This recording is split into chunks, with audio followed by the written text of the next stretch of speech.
Hello and welcome to another episode of the PT Special Revision Series. I have covered 8 episodes and this is the 9th in line.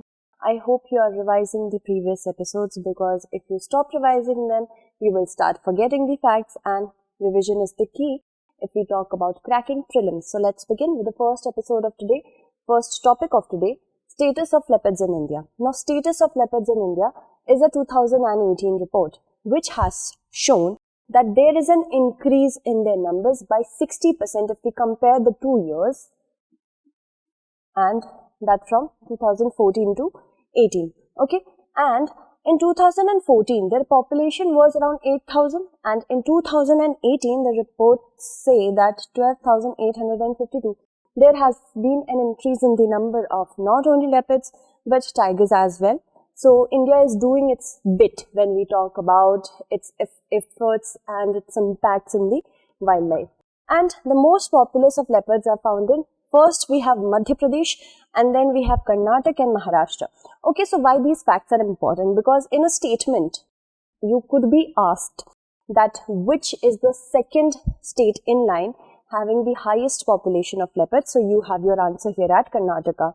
See, please understand one thing, that it's very important to know what kind of questions are asked. Otherwise, your strategy is all wrong.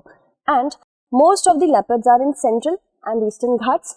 Again, the importance of facts here, I could ask you that where these leopards are found and give you any region except for these two. So that becomes wrong. And because of the expansion of open plains, provide them with more favorable condition. Okay, so they thrive in open plains. If we talk about their significance of presence, it's also in the Western Ghats. So Western Ghats are hydrologically and ecologically very important. They are a continuous range having no breaks. And Ghats, why is it called Western Ghats? So Ghat actually means passage from the mountains, passage through the mountains. And Deccan region, because it has so many passes, mountain passes, that is why it is known as Western Ghats. Western Ghats spans through 6 states, starting from Gujarat. Then we have Maharashtra, Goa, Tamil Nadu, Karnataka and Kerala. Okay, so from these many states the Western Ghats pass through, and they are known as by other names as well, Sahyadris, Nilgiris, and Anaimuri is the most highest peak, Anaimuri. Also keep that in mind. Now leopards are found in the Shivaliks and Gangetic plains also. In northeastern hills, the number of leopards is comparatively fewer. Okay, if we compare them to the other regions to be compared with northeastern, they are found in lesser number. And the survey was done in a very limited area, not a lot of area. So it is a survey under Project Tiger. Project Tiger, which was started in the year 1973, is a centrally sponsored ongoing scheme. Remember, centrally sponsored scheme, and it is under the Ministry of Environment, Forest and Climate Change. National Tiger Conservation Authority is a statutory body and it comes under the WPA, Wildlife Protection Act. Okay, keep that in mind. And this survey took place under the Project Tiger itself, only in areas with tiger population, not in most areas of Northeast India. So Northeast India was not a lot documented. Leopard population has increased, but the problem is that their habitat has decreased. So there can be instances that leopards start fighting amongst each other. Moving on. Now, this is the snow leopard and the next one is the clouded leopard. Also, pick these pictures and tell your brain to remember them because these are the facts which are related to them. Snow leopard are found in Western Himalayas. That means they are found in snowy regions. That is why they are known as snow leopards. Ladakh, Himachal Pradesh, Uttarakhand. And in the eastern Himalayas, Sikkim and Arunachal Pradesh house them. And that is an altitude of such high altitude, 3,000 to 5,000 meters. They are listed as vulnerable in the IUCN Red List. Let's talk about clouded leopards.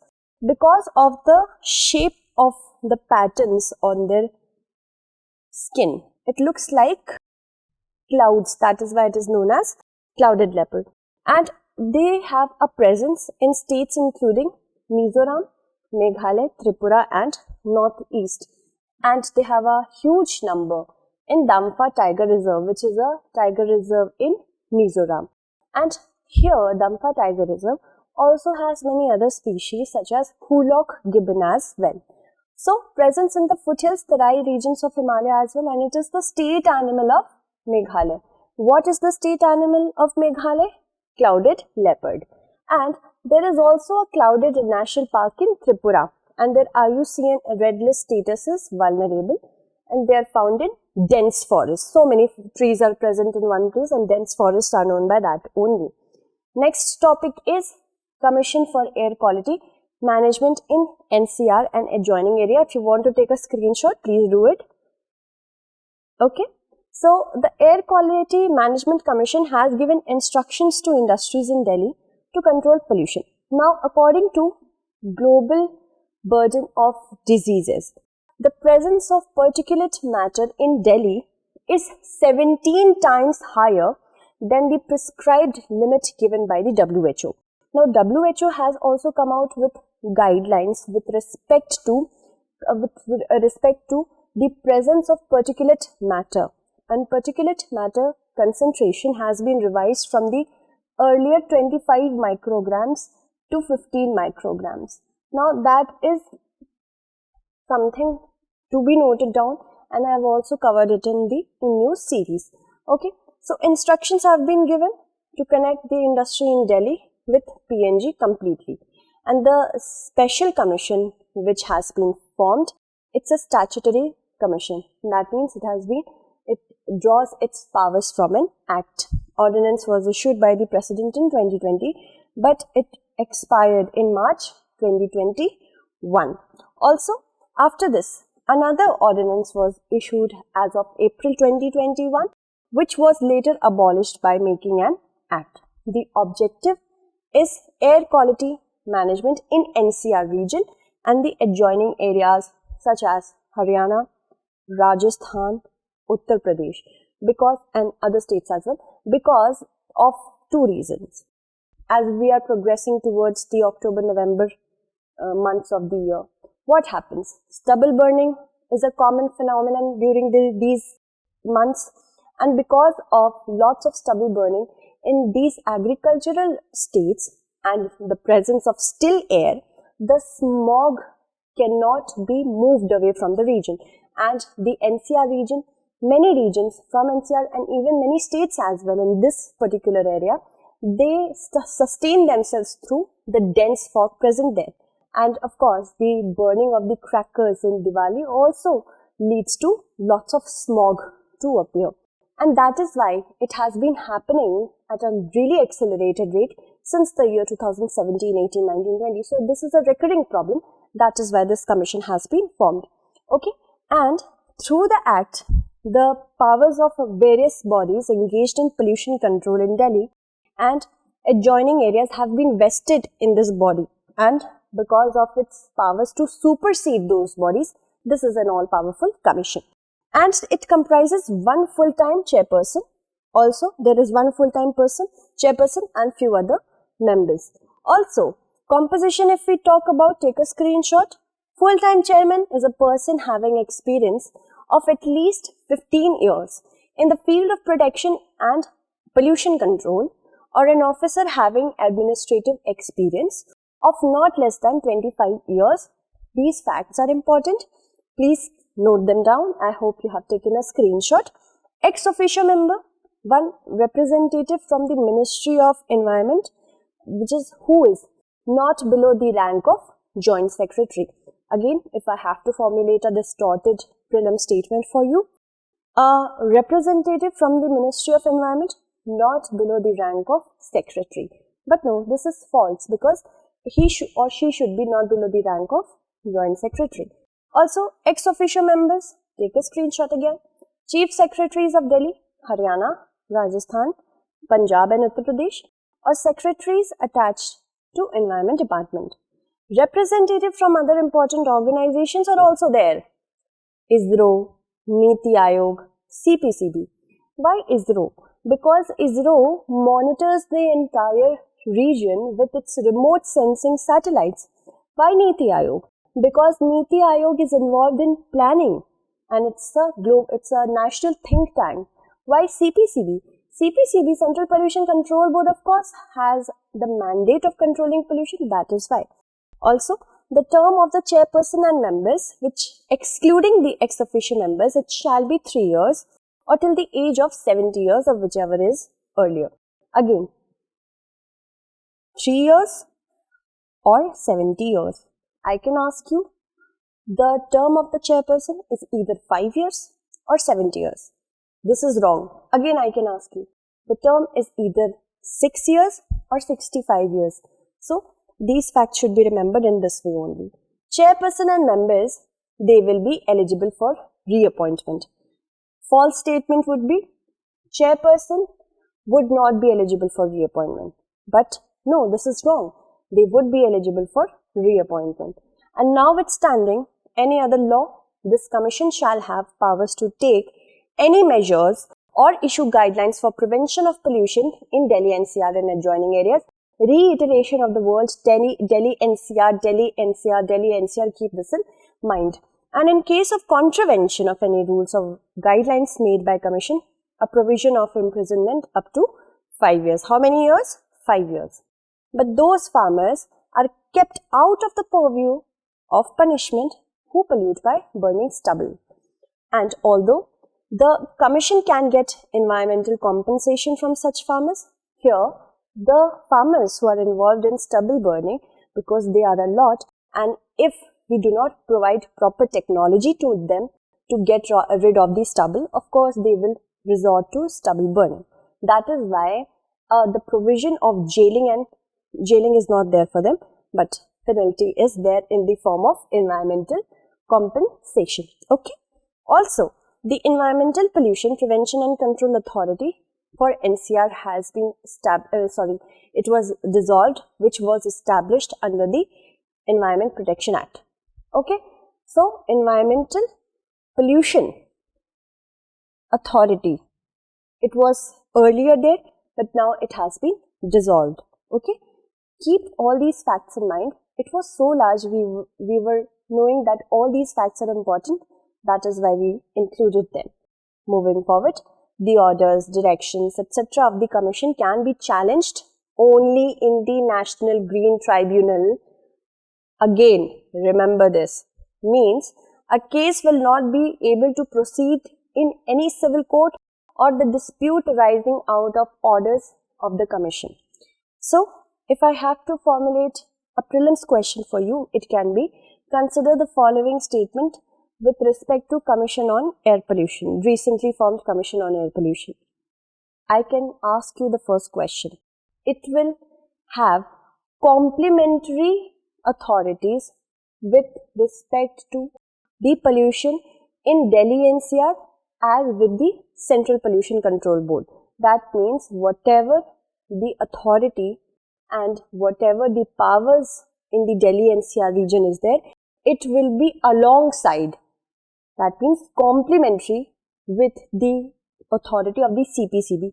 No, it will supersede. This commission will supersede the authority of any other body formulated for Delhi NCR pollution. Second, I can give you another distorted statement, that is the chairperson of the commission will not be eligible for reappointment. No, this is also wrong, because they will be eligible for reappointment. So, these are the kinds of questions you will be asked. Okay, moving along. So, now is the IEA report on carbon capture technology. Now, carbon capture and storage technology means capturing the anthropogenic carbon dioxide. That means the carbon dioxide which is emitted by human beings should be captured and then stored for future use. This is known as carbon capture technology, and it is not the right track. It is not on the right track to capture CO2 emission. Now, if we talk about this technology, again, it is designed to capture carbon by the combustion of fossil fuels and capable of absorbing up to 85 to 95% of the CO2 emitted. Then, the steps taken, how is this done? In the first place, how is this done? First, CO2 will be captured by any stationary place and the manufacture of a high density fluid so that it can carry carbon, okay, will be there through the compression process. Which process is used here? Compression process. And transportation and storage of captured CO2 will happen via pipeline. That means whatever the captured amount of CO2 will be there, it will be transferred via a pipeline and injected into an underground storage. Okay, so this is the underground storage, this is the ground, and suppose this is a pipeline. It is transporting the captured carbon and storing it here, and it is an underground facility. Okay, and stored CO2 can be used for other industrial purposes such as making biocarbonates. Now this is called a carbon neutral step, that means towards achieving carbon neutrality. Next topic is Climate Ambition Summit of 2020. Now this was organized on the December 12, 2020 with the help of the countries UK, France, UN and in cooperation with Chile and Italy. Please take a screenshot of this. Okay, one thing I would like to tell you, also listen, because what happens, I as an aspirant can definitely ask you to continue listening and later on revising it, because what happens, if you just keep on taking the screenshot, you will never ever go through them again because of many other, procrastination being the first reason. So it was organized to mark the completion of 5 years of Paris Agreement. Now this question could be there. Climate Ambition Summit of 2020 was organized to mark the 30 years of some convention. But no, it was organized to mark the completion of 5 years of Paris Agreement, which was signed in the year 2015 at the Conference of Parties 21 with the help of 196 countries. Why? In order to limit the greenhouse gas emission below 2 degrees Celsius, preferably up to 1.5 degrees Celsius if we compare them to the pre-industrial level. And India also has certain nationally determined contributions towards it. What are nationally determined contributions? That means we will put a curb on the emission of carbon by using these steps. First is that 33 to 35% of the GDP, the emissions of this amount will be reduced if we compare the 2 years of 2005 and 2030. First is this. Second is that we have to get 40% of electricity from non-fossil sources and from installed renewable capacity. Next is to sequester 2.5 to 3 million tons of carbon dioxide by the help of sequestering them or absorbing them through tree cover. Okay, so these are the certain nationally determined contributions.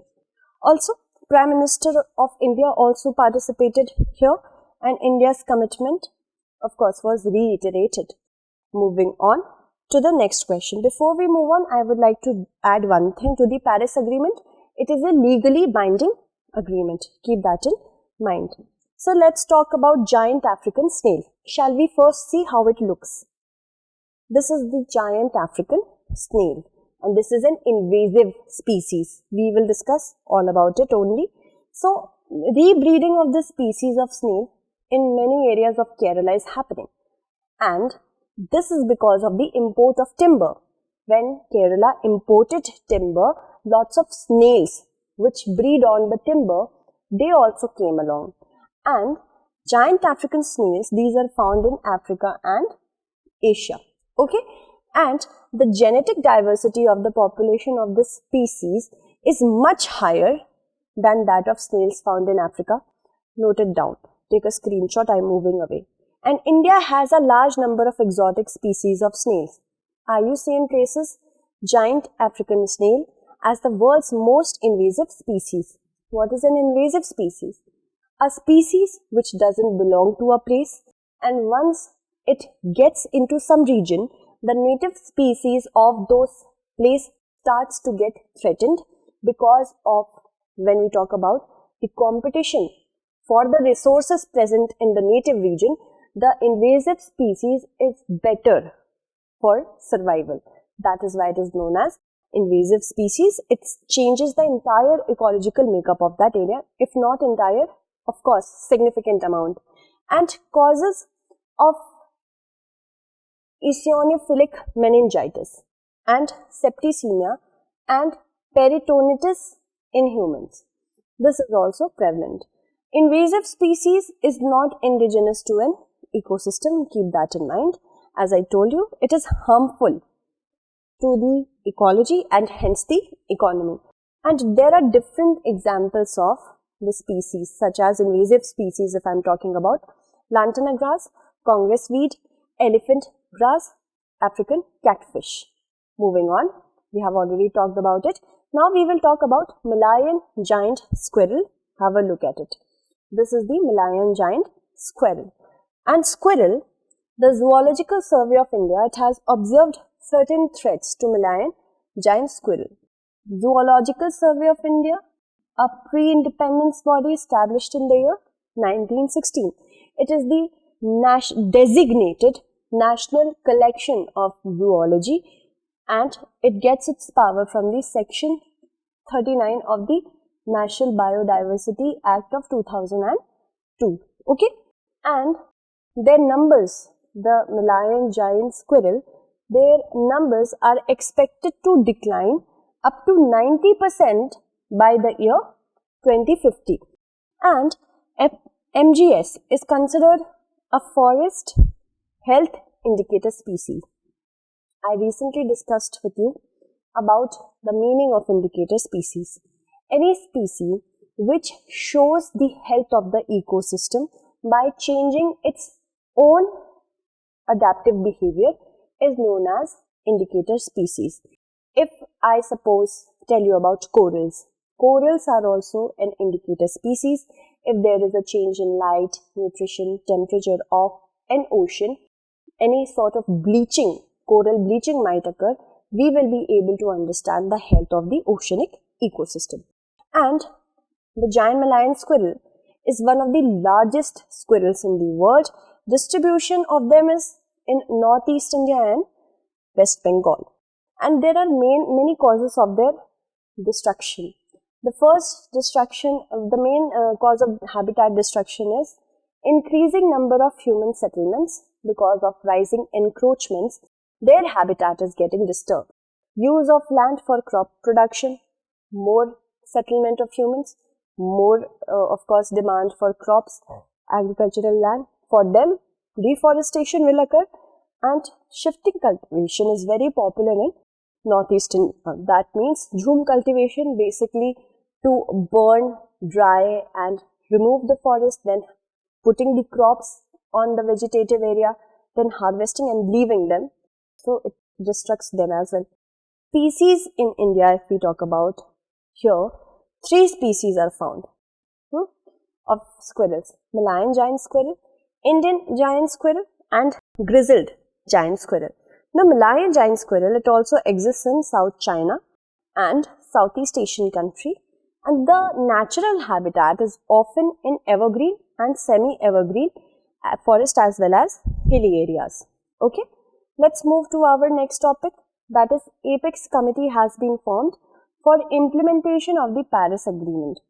As we have discussed the nationally determined contributions under Paris Agreement, so for implementing and overseeing them, we have an Apex level committee, the national level committee, for seeing that all is well in the implementation of the Paris NDC and the Paris Agreement or not.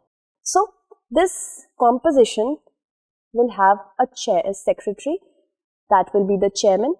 The secretary will be of Ministry of Environment, Forest and Climate Change.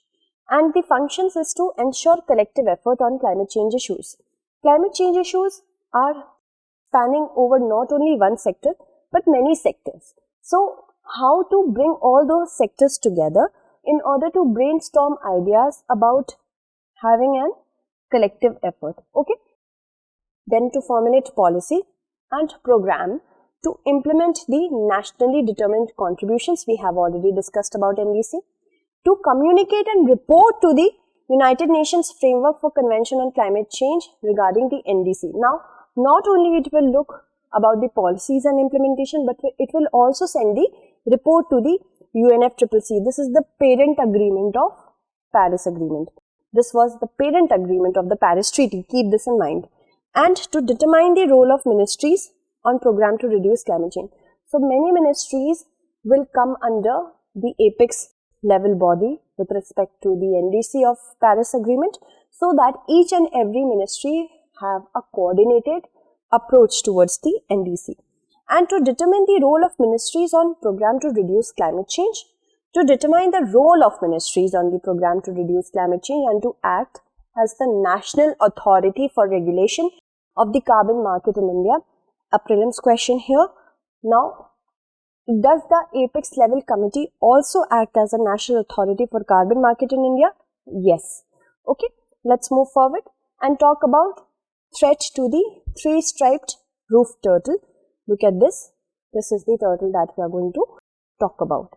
Okay, so three-striped roofed turtles are threatened due to increase in plastic pollution in the Ganga.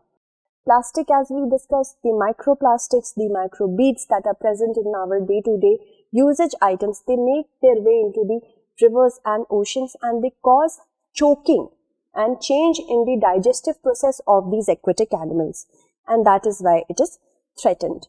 Also, the distribution is in North India, Nepal and Bangladesh. Their status is critically endangered, and there are also other reasons for their critically endangered status, that is the demand for meat and cartilage, habitat fragmentation, and they lives in mid and large rivers, but lays egg on sandbanks. And the nesting is mostly done in March and April. Okay, and the female shell is almost twice as long as that of the males.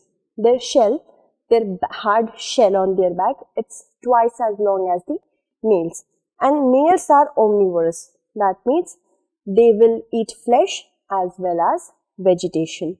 Okay, let's move forward and talk about Vulture Action Plan of 2020 to 25, which is a conservation breeding program. It will be started for which two vultures? Red-head vultures and Egyptian vultures. Note it down or take a screenshot. An establishment of Vulture Rescue Center is there at Pinjore, Bhopal, Guwahati and Hyderabad. I hope you have taken a screenshot. I am moving away again. Take a screenshot. 9 species in India are there. Oriented white-backed, long-billed, slender-billed, Himalayan, red-headed, Egyptian, bearded, cinereous, Eurasian, Griffon vulture. Population of oriented white-backed, long-billed and slender-billed dropped by 99%.